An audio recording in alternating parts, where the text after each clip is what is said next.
Thank you all for joining me. I know I stand between us and lunch, so I'll try and keep it as brief as humanly possible. Just a little bit about Mount Mercy, since I think I'm the only solo member of their group here today. But what I'm presenting on is something that we as a university have been contemplating. I'll show you the group that this is coming out of specifically in a bit, but just a little bit more about us, because a lot of you are probably unfamiliar with our little tiny school in the middle of the country. We were established in 1928 as Mount Mercy Junior College. It was a college only for women.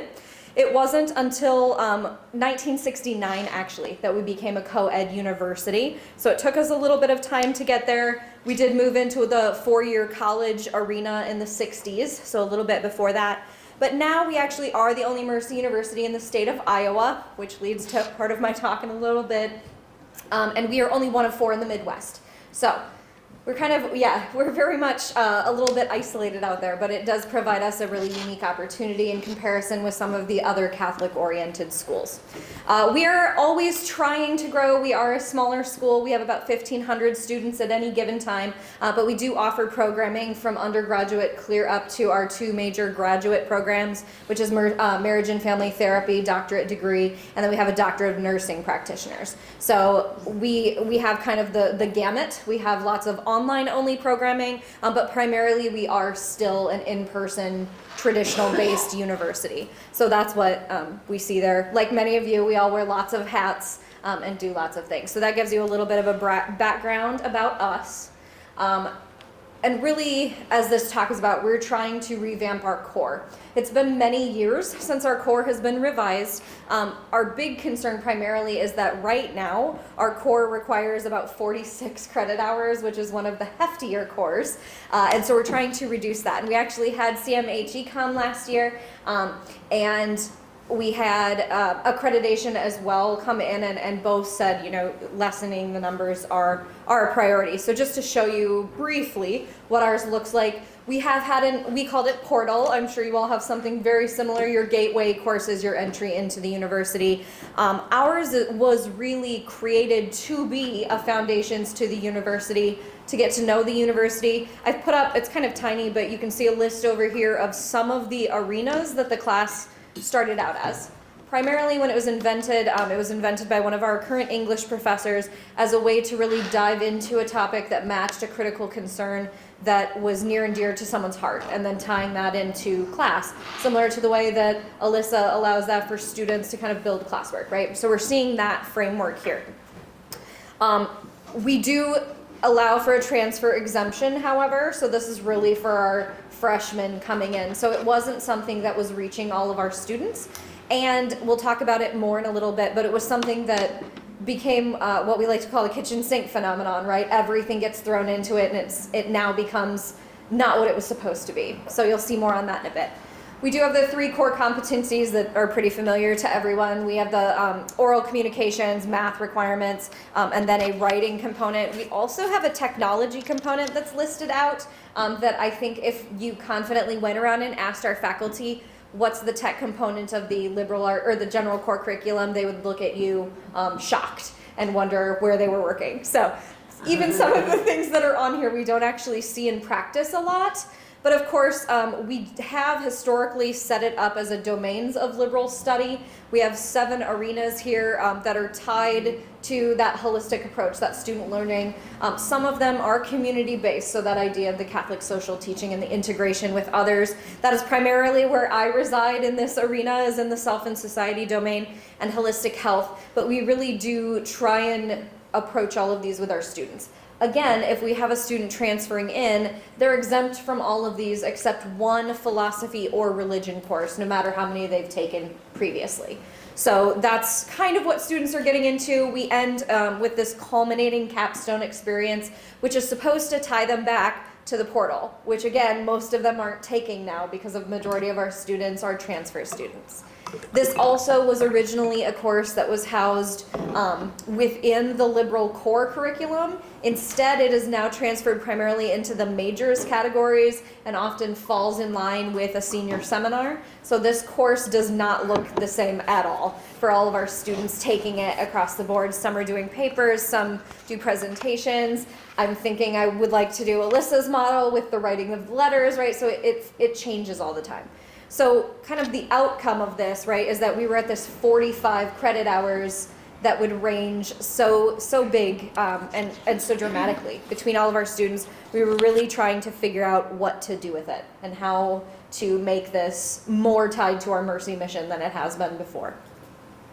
So we created the General Education Curriculum Committee. These are all my friends who stayed home. I've been sending them pictures to make them jealous, so you probably will see one of them next time. Primarily Chris Keisman, who you're seeing here in the top left, he is actually the chair of the general core curriculum. So he's kind of in charge of it throughout all time. The rest of us came together. There's kind of an amalgamation. Richard Barrett is our faculty representative right now. He's in political science. Paul is in education. Phil was in religion. He actually just left us. He's working at within high schools now, actually, to kind of bridge some of the gaps between high school and college in religious arenas. So he will be sorely missed. We have people in library services, English, and then me. So it's a little bit of everything. But our goal was really to try and reduce the core, and that was a top-down incentive or a top-down kind of recommendation coming from the provost and president to make that core easier and more manageable for students, free up some of those credits. For the rest of us, especially faculty, it was a revamp, right? We haven't touched this in 20 plus years. Some of these courses, even the areas, if you look at the domains on our website, a lot of the courses listed, we haven't offered in 10 plus years because the person who taught that is gone. And so our students will say, I'm going to wait and take that. And we have to say, no, you can't do that, right? So it's a practicality thing too. But for a lot of us on this committee, it's actually about better aligning ourselves with the Sisters of Mercy and the mission of our university that kind of can get lost in the shuffle if we say everyone has to take oral communications, right? So it's how does oral communications tie in to these images, the things that we're promoting in our classes. So the very first thing we did was we got rid of Portal. This actually, and I've added it in if you want to see the statistics and the actual data, I'm happy to share it with you. I am the data nerd of the group, so I can talk stats with you this whole conference and destroy your trip to Dublin. Happy to do so. But I just wanted to kind of show you. So really this came about from a lot of things, right? So that reduction of core hours, but also this was not serving our students the way we wanted it to. Students grumble about it, faculty grumble about it. We've had more staff teaching it because faculty either don't have time because we wear so very many hats, or they're not interested. And it's become, again, this kitchen sink. So where we had all those really fascinating topics that would be a fun class to take, now it's very much, here's student services, here's the contact information. The next day, here's time management, right? So the things that students also come in thinking that they already know and don't seek that value from. Or we have transfer students who are completely missing this experience. We also only offered it during the fall semester, so students who came in the spring would have a full semester kind of thrown to the wolves and then come back to this class and felt it was very remedial. So we did take that away. What you're seeing here on the upper left was the GECC took a survey to all of our faculty at the very beginning of our originating as a group and said, what do you think needs to be changed and what doesn't? And you can see they were very primarily excited about changing Portal. So thorough change is the dark blue, and then the oranges and yellows are no changes at all. So it was a pretty easy shift for most of the faculty involved. They felt pretty happy with the domains, the way those were listed out. And then of course Capstone also, they were much more likely to say, it's not working out. So our end caps, which I personally think are the closest things to our Mercy mission, and so that was really our impetus for change at first. Here is our vote. So I took this from our minutes, actually. So you can see that it was a little bit closer than we thought, but it was removed. And so we are now in kind of I call it triage, as also part of our health programs. But we're in a triage mission to make sure the things that we need our freshmen to get out of this course are still being incorporated next year. So our Dean of Students moved in and kind of said, all right, we have this orientation that's really been kind of 2 days before the semester. That's not going to work to give them all the information that they're not going to need at a certain time. Much like, at least me, I don't know about you all, but for our freshmen, I called it freshman orientation as a joke. But when you first start working at a university and they're like, here's the 400 people that work here, learn their names, learn where this office is, right? Here's the weird way you have to jiggle the key to get the historic building to open. So all of these things, you can't remember that in one sitting. So Danielle Rudd is her name. She's been really great at working with student services and tutoring, and we have free therapy and clinical access for students on campus. And so figuring out when in the semester are they most going to be looking for that. And so they've built, it's a classless class basically, right? No credit hours, but it is something that the students are encouraged to do. So they're still getting the, I call it How to Student 101, right, from that. But we've taken those Mercy components, and really Chris, again, the head of the core curriculum, has sent out to faculty, so Intro to Sociology and Cultural Anthropology for me, and many of our other courses, a call for aid, right, saying please, whatever you can do to incorporate the Mercy mission, the critical concerns, as a specific unit now, and not just built into the foundations of the class, but calling it out, much like you were talking about, right? The first day, here's how we're going to do this. And so that's our approach in the interim of figuring out an official change for our core, making sure the students are still getting those requirements. I personally think that's a better option because transfer students who aren't taking a portal may still very well be taking Intro to Soc, which is not something you usually see students transfer in with from high school equivalent AP classes, right? So then they are getting, and we might very well be able to reach a broader population than we would have with this. So we do see this being part of it. So we have reduced, I'm so proud of us. This took us a year. You know how bureaucracy works. Reduced down to 42. So we have a long way to go. Our goal is 36. I know, if you all know, at least for our university, change is hard for us, just like you were talking about, Alexis. So getting kind of moving forward has been a little tricky. And then, you know, everything was so easy already. On May 6th, we received an email from our president that we are now joined with St. Ambrose University. Oops, as I throw that page on the floor. Pardon me. So we received this email. That was the first day of finals week, just to give you some perspective on timing. Yep, we got it about 10 a.m. in the morning.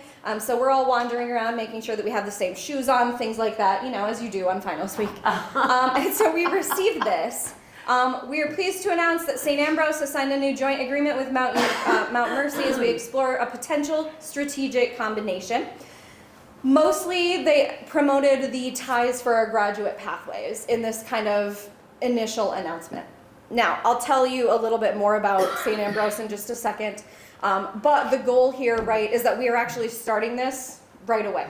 This is the first that we had heard about it, with some minor exceptions, being that we have been talking about budgets and constraints and things that will happen, and they would say, we have some really good ideas under works with St. Ambrose about connecting graduate programs. So I will let them speak for themselves so I don't mess anything up. Right. Also, it is Iowa, so yes, there is some type of tornado warning on the bottom. We all survived, we're good. I think this is the future of Mount Mercy. Wow. But at Mount Mercy University in Cedar Rapids announcing a joint agreement that will expand course options for students at both Catholic universities. I spoke with the presidents of both universities about this new agreement and what it means for students. Share with us why and how this collaboration came about. Thanks, Danielle. We were both sitting talking at Perkins over breakfast one morning when we really said, it's also the most Midwestern thing you've ever heard. Education today. Can we think differently about how we might address some of those challenges so that we can be more responsive to the needs of our business and industry partners? And also, can we open up more pathways of access and affordability for our students? So what we ended up delving into and developing over the past, over the past year has been a plan to create pathways into each of our distinct graduate programs from our undergraduate majors. That's 18 distinct programs between our two institutions. Similarly, we're opening up pathways for our adult learners in certificate programs. There's over 30 certificate programs that will be opened up between the two institutions, as well as over 10 degree completion programs. What that means for students is if they're enrolled in one of our undergraduate majors and now can more expeditiously, perhaps starting in their 4th year, start their graduate work while at the same time simultaneously complete their undergraduate work, you're reducing a year of cost. You mentioned challenges institutions are facing. Can you elaborate a little bit on that? I know college enrollment nationwide has been declining. We saw Iowa Wesleyan close. Right. I think there's the question of the enrollment cliff. We know demographics are continuing to shrink. We also are aware that the cost of higher education is becoming something that continues to hit national news headlines. The relevancy of higher education is something that we've been critiqued for. I believe this partnership really speaks into all 3 of those critiques and opens up new pathways that are more affordable and that we're working to be relentlessly relevant about as we develop those shared pathways into particular careers and graduate programs where we know our separate markets, both in the Quad Cities and Cedar Rapids, need those labor force pipelines from our institutions. Dr. Olson, can you give me more of a time frame on this combination of the universities? Sure, I'm happy to, Danielle. So as Dr. Novak says, phase 1 is launching immediately, and we're also launching this serious exploration of the question of whether it makes sense for us to engage in a strategic combination, to really come together fully as universities. We'll be discussing that with our faculty, our staff, community leaders over the next few months. And even if we make a decision soon, it will certainly take some time, probably a couple of years, to move in that direction. Speaking of that possible full strategic combination, can you delve into a little bit more about what that might look like? Sure. Well, there's still work to do, Danielle. I can tell you that what it would mean is we would be able to share some of our key expenses, some of our technology costs, our back of the house operations. We would have the opportunity for faculty certainly to be at home on one campus, but to teach and be extensively engaged in the other campus. And we believe that really we could be stronger together. We believe we are being very proactive in pursuing this, and we believe it will likely be the wave of the future. Dr. Todd Olson, president of Mount Mercy University, and Dr. Amy Novak, president of St. Ambrose University. Thank you both so much for speaking with me today. Thanks for the opportunity. So that gives you a little insight into our programming and kind of where plans are at this moment. We actually just received another email while I was here, but our email won't let us check in Ireland, so I would have given you an update, but I can't. But just to remind you, so these are the numbers that I covered for us already, just as a comparison, so you can see more about St. Ambrose, which is a diocesan school, so it is not part of the Sisters of Mercy. It's not a Mercy education place currently. They are older than us. Their student-faculty ratio is the same, but they are a larger university than we are. They do offer about the same undergraduate programming. They have a lot more graduate programming. However, as she was saying in the video, it's very complementary. So their 3 PhD or doctoral programs are not the same as ours. So that was the first area that we had already started doing agreements and have those in the process. I chair our health programs as well, so we had already been working on sending our bachelors of public health students to their masters. They don't have the bachelors, right? So there are some really natural complements between the two universities, but there are certainly, especially in the undergraduate, a lot of duplicates. So that is something that is concerning to us as the smaller school, what that would do to us potentially. So that gives you kind of a rundown. They also started out as a men's school, where we started out as the women's school, but they did move into that university status, again, at a younger age than us, so they have been around for a little bit longer. Just like you all, right, just so you have a kind of, every time, glimpse at our mission. It is fairly similar to theirs, which is pretty nice. This is something that several of us checked right away. We are emphasizing that strategic communication, common good, purposeful living, reflective judgment. For them, right, it's communicating effectively via written and creative forms of explanation, examining multiple forms of difference in a global context, liberal arts perspectives under faith, and engaging in complex questioning. And so, again, we're seeing some of those similarities. They do have more of that kind of promotion of specific Catholic messaging within following the diocesan model that looks different from our Mercy mission focus, right? So here are our values. Again, we are not sure if those would be changing. At this time, they told us that we are still two very distinct universities, and our core connections to the Sisters of Mercy is not something that is being challenged, just as their diocesan focus is not being challenged. However, we are both working on our cores at the same time, and there has been discussions as to whether we should try and unite what those look like if we were to join in a strategic combination, like he was mentioning. That may be one president, one board, etc. And so a lot of us are very concerned as to what that would do in making sure we're keeping that mercy focus. So again, these are things that are very specific to us, highlighted and kind of italicized at the bottom, right? This Catholic intellectual tradition, that Catholic identity, is something that we do both share. But the mercy charism, the Catholic social teaching, that is more central to us. And we see that throughout our mission, our value statements compared to theirs, right? Especially the critical concerns and focusing on mercy higher education. So we had started some of the process in building our core. Nothing has been voted on yet, and this is stuff that would be very central to us. So this summer we have talked about meeting with their core curriculum committee and seeing if there's a way that we can build things that may look the same, but be approached from our unique perspectives within Catholicism, and to see what that looks like. However, one of the really great models, we call it unofficially Phil's model, because Phil was really the creator, the religious studies professor, who is unfortunately leaving us. He came up with this with Richard, who is in political science, as a replacement essentially for, and I call it the 2.0 version, right? The souped up version of our portal and capstone, combined into what he called the house model. Again, naming will look a little bit different, and we have to wait and see with everything that's happening. But essentially, instead of having a start at the beginning of the semester and end of the year, right, or end of your career with us, you have these classes. Here we actually put you in a house, much like Harry Potter, for all of my Harry Potter fans, where you and several students coming in as freshmen or your first year, regardless of major, regardless of AP credits, would start out with this group with the same teacher that you would keep throughout your entire time at Mount Mercy. And so he had set this up as kind of a, pretend it's a traditional freshman, which is the goal of most of the university.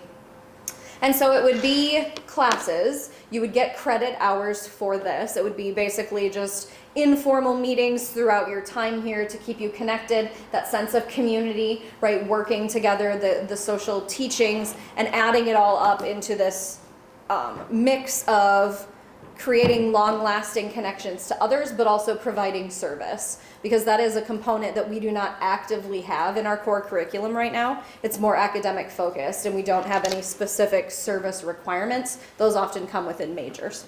So this would add to it. So the first year is what he called, What is Mount Mercy? Liberal Arts at a Catholic Mercy Institution. And so the focuses here would be, what is a college education, right? So how to student 101, but what is a true liberal arts education? Because we also see a lot of students saying, why do I have to take a class in history if I'm going to be a bio major? What does that do for me, right? Or for me, why do I have to take sociology? I'm like, you're peopling, right? So again, it's those ideas of explaining to them why this stuff matters. Because especially with the contention in news and politics right now about the very word liberal and what that means, right? It's important for them to understand why you can't just come here, take 5 classes, get a degree, and leave like a value meal at McDonald's.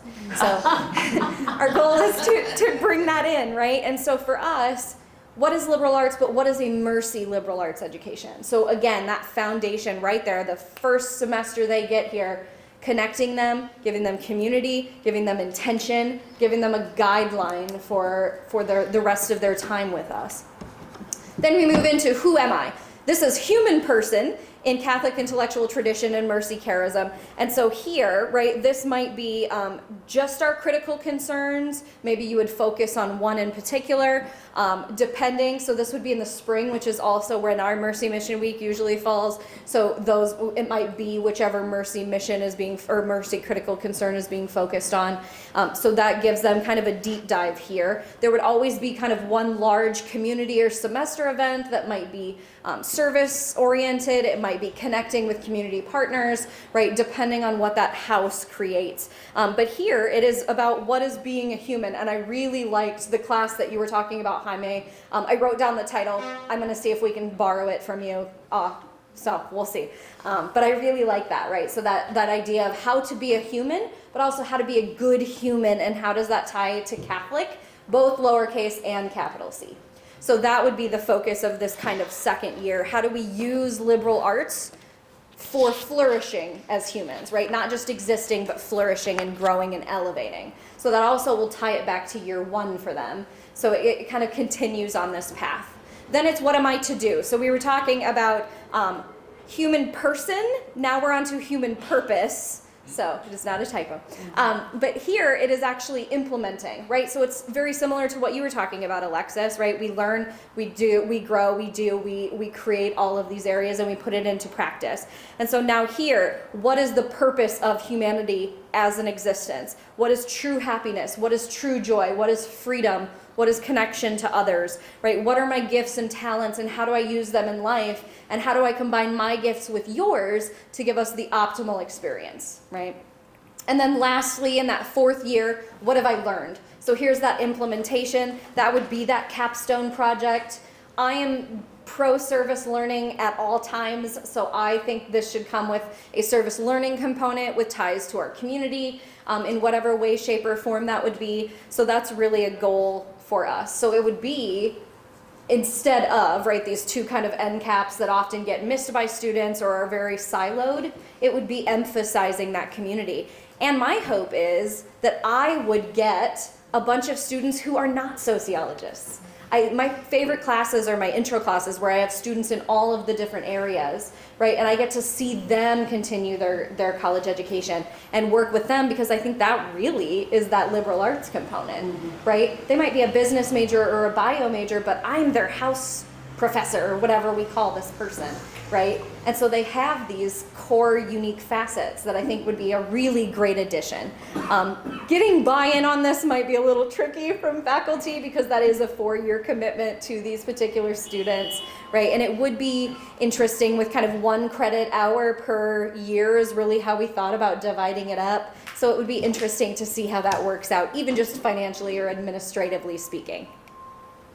We also have started talking about the bigger core and what that would look like. And so we created it, we called it layers of cake because we happened to be meeting over lunchtime. I call it tiers because we're getting ready for lunch and I don't want to distract you too rapidly. I feel the same. But so we have 2 tiers really that we're focusing on here. And so tier 1 would be what we call our core fundamentals. We would obviously come up with a much more catchy name before we pass this on any further. But we're really in the initial stages of this. I transcribed this from a giant sticky note on the wall that we kind of threw everything at that you're all familiar with. But we actually were looking at the things that students need now. So much like we were just talking about, right, finding students where they're at and not trying to look at the way that historically, when we were students, this is what we learned, right? What do they need now? So communication, thinking across time. Right? Really, our numeracy and quantitative reasoning is when you watch the news and you see a table, can you read it for yourself, or are you just taking what they're telling you, right? So fake news and how to avoid and know the difference, right? So these things are really what we're focusing on here, because it still is math. It still is oral communication. It's still writing. But if we approach it as from Twitter to the notebook, right? Or something like we've been talking about all day, that's going to make more sense to them. And we can still get at some of those core fundamentals, but in a way that resonates with them. And if something doesn't resonate with our students, several of them just shut down, and that's it. And you can try everything in your power, right? But it's not going to be enough. So that's kind of some of the arenas that we're looking at. Again, that idea of transcendent humanity, being good humans and not just good people, right? And good partners and community members and part of that joint mission. And so again, it would give kind of the same arenas essentially, but in a different way of thinking about it. We also want to make this very interdisciplinary because that's true liberal arts, is getting all of those approaches. So many of the goals for all of us is to see not any of these having only classes. So for example, the history or thinking across time. I would not want to see only HI course codes in there. I would want to see anthropology or bio or anything, right? So truly interdisciplinary models with the understanding for our students that you can't just pick all of the bio classes out and squeeze your way through in that manner. So that's where we're focusing. And then with this kind of tier 2 or the upper level of your cake, if you want to think of it that way, which is really just interdisciplinary investigations. So here you have pretty much all of the 200 level classes, even 300s at the university, things that don't require a prerequisite. You have to take at least 4 of those classes, all in different areas, and they cannot be your major or minor. So we now give you this massive freedom of choice, which is still saying you need to do something outside of your area, right? That could very well become a minor, etc. And that way our students are leaving with not just that one little thing they came in with, especially for our transfer students, right? Who are coming in just to finish that nursing degree or just to finish the social work component. So that is one of the arenas. Of course, within there, our Mercy Way would be incorporated. So from the very first class they take, again, with if that's our house model or not, right? And that's why I did put the kind of teal day after the 12, because that would depend on where that course kind of fits in. But we want to, and we don't currently denote if we have writing intensive courses.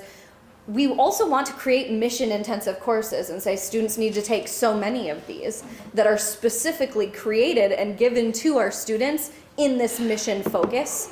Same thing with a critical concerns intensive focus. So having those arenas as well for them to choose from. So again, we have a lot of great ideas. We just don't know if we're going to be able to use them or what that would look like. So these are my questions or posits to you. What are some ways that we can improve the core while maintaining these traditions, being faithful to ourselves, being faithful to our students, meeting them halfway, and how is that going to work now when we're joining with a school like St. Ambrose? So that's all I got. Thank you. Oh, here's the,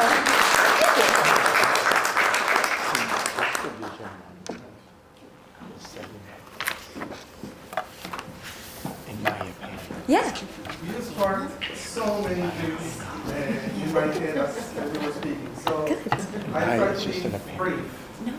One of the things that came up as you were talking was we are going through the same process. In fact, Elisa here is part of that revamping of the gen ed curriculum, and she might want to say more about it.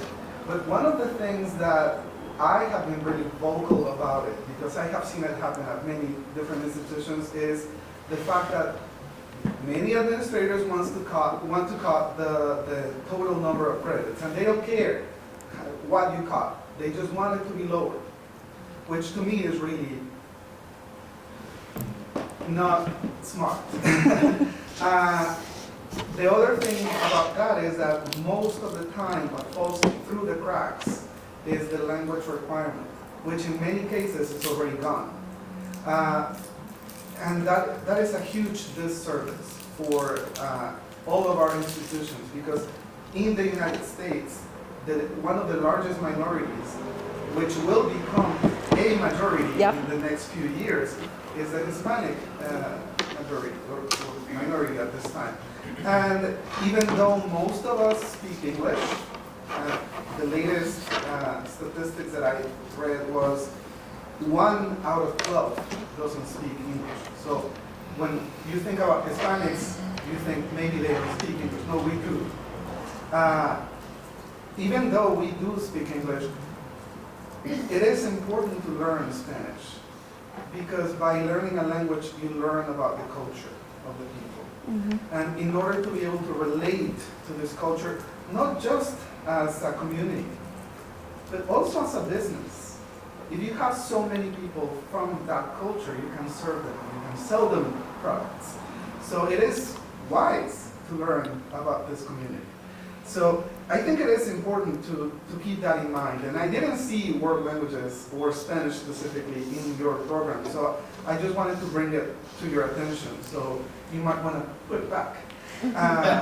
So unfortunately, it was never there. And that is a soapbox I will also die on. I've tried to put it in there repeatedly. The problem is we don't have the staff or faculty. We have one Spanish professor, Belkis, and she teaches just Spanish 1 and 2, and we have a Spanish minor, but we don't have it in the core, which astounds me, because I also think that is one of the most valuable. And as the chair of our health programs, we actually created a Spanish for the health professionals course that is just being implemented for the first time, and it was already packed. We had to fill it with another section. So Belkis's teaching overloads massively already. But I agree with you. I wish that we could put that on there. I think it's vital. So I will keep fighting for it. I'll let you know if it ever succeeds.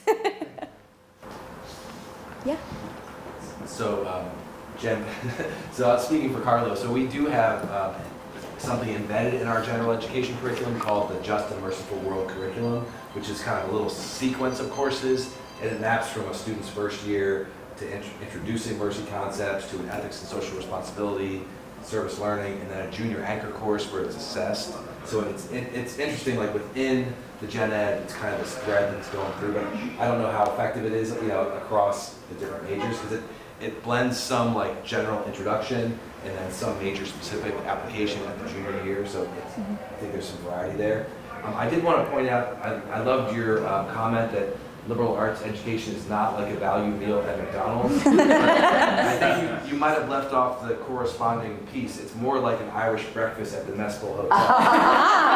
Yes. Like, there's a rich array of opportunities there, and there's fellowship, and there's community. I don't know, there's something to that maybe. I like that. I like that a lot. Those colorful Notre Dame guys. Yeah. I think you're right, though. It Colorful. definitely works better in different majors. It just, I see some variety there, although I'm only in one major, so I don't know. I think the additional piece to the Griffin Edge or Distinctive Mercy experience that we've been working on has been how we integrate it to diversity, equity, and inclusion. So some of the pieces about the starting with the self, and then the reflection in community, and then ending with the idea of systems is embedded into that piece. So the University 101 courses are meant to be that reflection of self. And by the time they're getting to their senior capstones, that systemic piece is supposed to be part of it. The other piece that we've been working on that is connected both to that mercy piece, but also the gen ed, is the idea of inclusive, let me pull up my language, are inclusive focused courses. And so this is a key part of our diversity, equity, and inclusion plan, but it was similarly to the kitchen sink, right? When we think about diversity in the curriculum, especially in gen ed, it's like, well, if we talk about somebody that is not US based or is not white, then we can call it inclusive. And that we wanted to really challenge. And so part of what the Gen Ed Committee has been working on this year is really trying to help faculty assess whether how much of other cultures, other communities, just in general diversity, equity, and inclusion is truly part of the course, right? Is it part of the mission? Is it part of the learning objectives? Is it part of the syllabus, the readings? And if so, eventually, can we call those inclusive courses? That then the students can not only say, this course not only fulfills my gen ed and my requirements, but not only that, but it really gives me an opportunity to learn in a different way. And so that's also another piece. It is not a core piece, a requirement, but it is a different way to also enhance the curriculum and the offerings of your students. Absolutely. And actually, Tatiana, it's extracurricular as well. Yes. They are permitted and invited to also reflect on their portfolio all the other things that they do that may not be granting them a credit, but are really valuable. Right. You know, in their, you know, music being one. But I mean, they may take it for credit, but they oftentimes don't. Right. They just don't have room because, you know, we keep cutting the required credits, of course, every program. But yeah, I think that's really valuable too, to incorporate that as well. Yeah. And as we spoke about MAP, that Mercy Action Project, that it's co-curricular, it is, you know, tuition-free, it's a valued course, and they have to take it. Do you have something like that at? We don't. The closest thing would be we recently had the creation of the Mercy Leadership Program. And so students can participate in this, and it includes speaking events. So we will bring, and it ranges from professors at other schools to key business partners or key business stakeholders in Cedar Rapids or out and about sometimes. And then it will also have a component where a professor comes in. So we were talking about mindfulness, so I usually do the section on mindfulness and connecting with self. And so it's kind of this key component, and so they do so many of these, and they're often at night, so it's completely separated out. And then at the end, they can graduate with stoles, and we do add kind of components to the transcript. So we do have something like that we offer them. But I think and that's really new. Now we have a leadership minor that can go with that. So we started out with the kind of very much that value added, but not academic portion. And now there is an academic portion that they can also choose. So. And just a second comment that in our college success and seminar course, we also talk about what you touched upon, that who am I, what do I do, but we context it around, why do you have to take those classes, you know, the liberal arts, and it actually goes kind of existential. Yeah. In a way. We point out, you know, it sort of goes through like, okay, what courses are you in, and da-da-da-da, and then we kind of context it, and okay, there's your communication piece, there's your diversity piece, there's this piece, and so it kind of enlightens them to realize, oh, there is value to liberal arts. It's not just I'm going right into my program and, you know, leaving. And I would love to build even more that DEI and that, you know, the language piece. That would be wonderful. And I know we take transfers, and it's a part of the elective process. But you know, I wonder if it was in ours originally, and in my bachelor's I had, you know, it was part of our core. So that's really brought a lot of ideas and that we're going to bring back. Yeah. But, and I will say, this would approach the Bloom's taxonomy, sort of backtrack a little bit. Yeah. This would approach that model. And it would be where if we had transfers coming in, they wouldn't be coming in really until that what am I to do component, right? Because these would each be a year. So they would have to come in with that. And that is our thinking, is they've already done community college somewhere else. They're often establishing who they are. I don't know if any of us ever fully get to established. I feel confident by 75 I may get there, but so it would be, we're hoping for that model. And I will say, I didn't talk about it. It is one of my favorite components though. So Richard, the political scientist, in the very first year, how many of you have read The Little Prince? Yeah, so if you haven't, you need to. It is groundbreaking and it is life-changing. It's such a cute story. He wants that to be the required text of year one. And so you work through it together, and it provides the questions. So who are we, and why does our imagination tell us that this squiggly figure is a hat and not an elephant inside a snake, right? So it would be that kind of approach, but it also gets them to read a book and sit down and bring it and learn, right? So yeah, hopefully implementing a lot of that together. I think going along with that, sort of talking about the mission of our institutions, you know, part of the goal with any of these programs is that we're not just going to the Bloom's taxonomy as well, not just teaching our students about the mission, not just teaching them about our core values, but actually getting them over time to be inculcated with them. That they're taking on those values as their own, that they go off and they perform their jobs and their careers and their vocations, with the values that we profess, with integrity and dignity and social justice, that it's something that becomes, that they actually own in the end. So I think with a lot of these, and I think this is great, is really, the goal is to have that kind of build up to that place where, they go into the world as people of mercy, not just people who understand what mercy is and know who Catherine McCauley was and all that. Right, absolutely. Yeah. I was wondering if you or other members of your committee feel any sense of hesitancy, or should we be pushing forward and implementing this plan not knowing the strategic combination?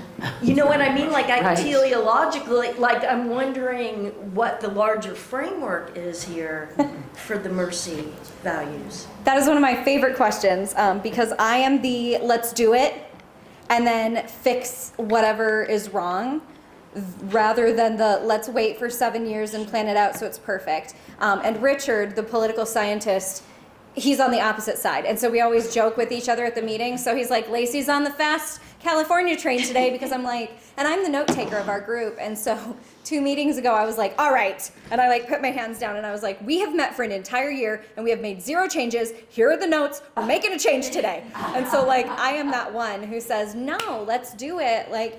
And it's ironic because I am very much a perfectionist, but when it comes to movement, I think we need to move before we get left behind. So I am the one who thinks that we should build this, because it also makes a point to St. Ambrose that this matters to us and that it is not something that we're going to budge on, because it is mercy and that is what we are. Mm-hmm. And so then some of the other faculty say, well, maybe we should just wait so we don't have to reinvent the wheel.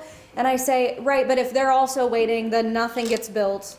Mm-hmm. So I am the one that's on the fast track approach, versus some of my colleagues that are very much we need to go back and have all of these discussions again, to which I say, we were elected to this committee so they don't have to make these discussions again. We have a big kind of continuum, actually, of what people think. Mm. Yeah.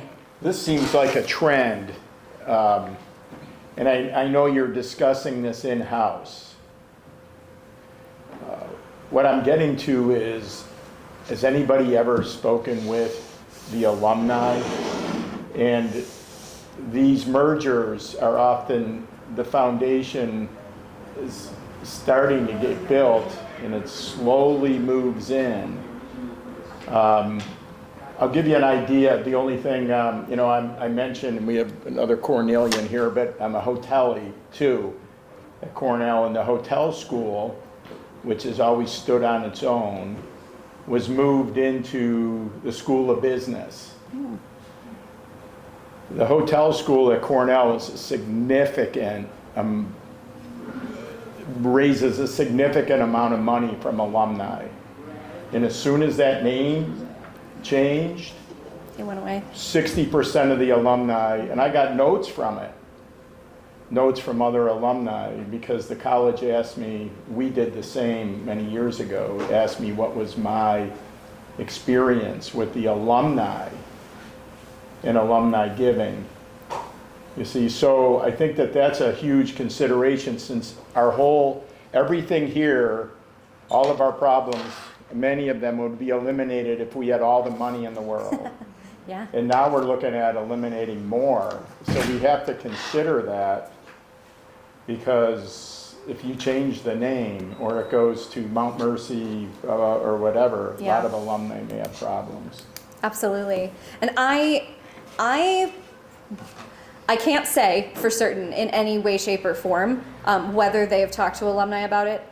I will make sure to continue my ever-present pestering so they do. And I'm sure that's something that they've thought of, because we are very close with our alumni. And we do often have them on actually, most of our alumni work at Mount Mercy because they love it and they come back. So I feel confident that is something that they will provide to them. And if I remember correctly, when they sent the email to us, it also included our alumni on it. But none of us kind of had any impetus or had any insight before that. And I agree with you. I think it is very important to have massively. that. Yeah. Thanks. Yeah. Having noticed other schools having a house model, and one of my kids is currently in a house model at his institution close to Iowa.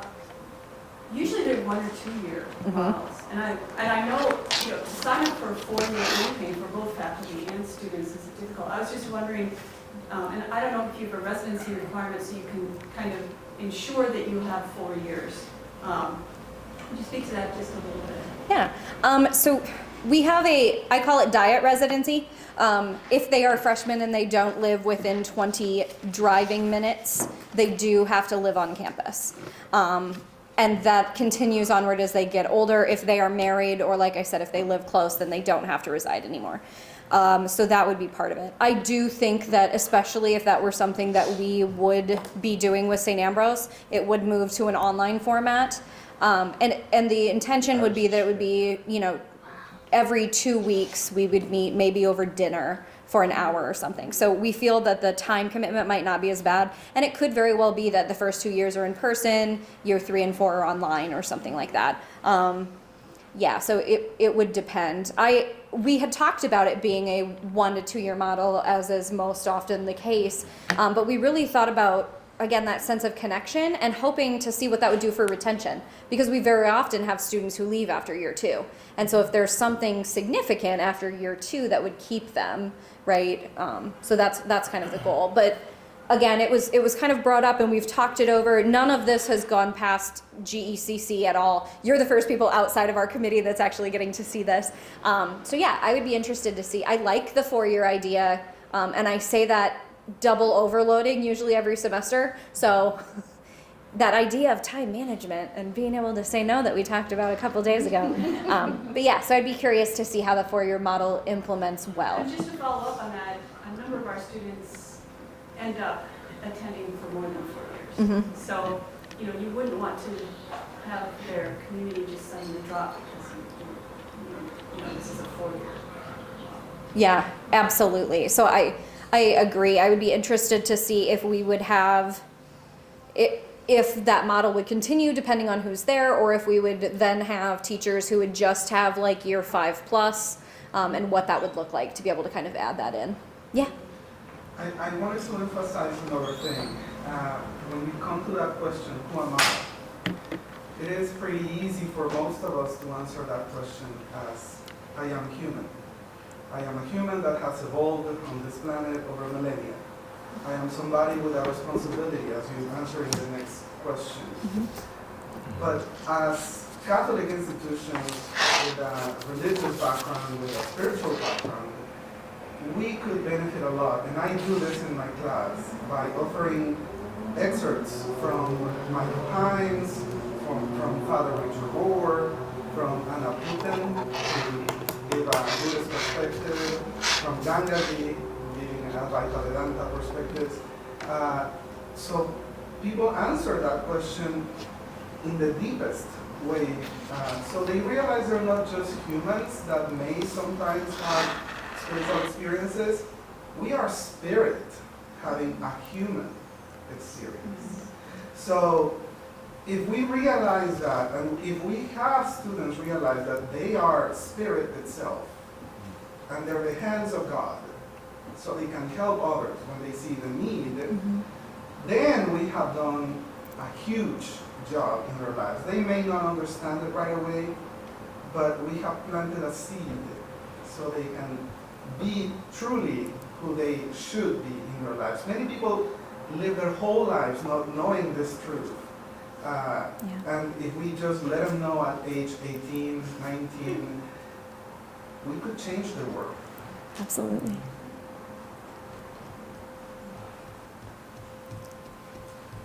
It's a good spot. I know. I was like, I have nothing that can compete with that. Yeah, that's great. Thanks, everyone. I'll keep you posted.